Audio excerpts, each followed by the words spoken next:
rebonjour Nicolas Mezzalira. Un mot sur cette scénographie ici au premier étage qui a été revue. Qu'avez-vous changé? Tout, ou presque tout. On essaye tous les ans, tous les 2 ans, de renouveler une partie de l'exposition pour qu'effectivement tous les 2 ans le public voit une nouvelle proposition. Il y a ce géant là, voleur de barbe, qui nous fait penser au monde mythologique, aux premières histoires que les humains se racontaient. Et puis, nouveauté de cette année, la scénographie qui est derrière moi, les 3 femmes de la légende du roi Arthur. Les femmes sont au pouvoir dans la légende, il ne faut jamais l'oublier. Au premier aspect, on pourrait croire que c'est un monde d'hommes, de guerriers, qui se tapent dessus comme des brutes. Mais juste derrière, ou juste à côté, ou juste avant, je dirais, il y a Morgane, il y a Viviane, il y a Guenièvre. Qui sont celles qui décident finalement. Donc il y a voilà, cette nouvelle scénographie, il y a plusieurs œuvres, plusieurs tableaux explicatifs aussi autour de nous. Qu'est-ce que vous avez envie de faire passer à travers ces expositions?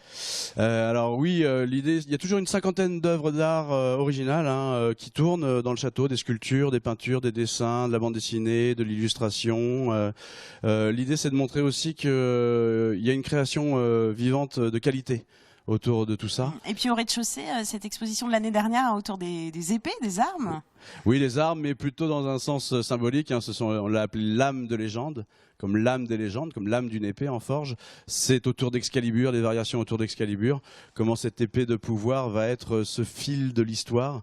Ce que fait très bien John Boorman, par exemple, dans son film Excalibur, et comment celui qui a le don, le privilège de recevoir cette épée a une grande responsabilité. Les fées l'intronisent comme étant roi préféré des fées, et c'est à lui de suivre son destin, mais elles lui font promettre qu'à la fin, quand tout serait fini, eh bien, l'épée devra revenir aux fées. Un dernier court mot, s'il vous plaît. On voit ces lumières, ces personnages animés, etc. Pour autant, vous n'avez pas envie d'en faire un parc d'attractions? Ah non, c'est la grande question.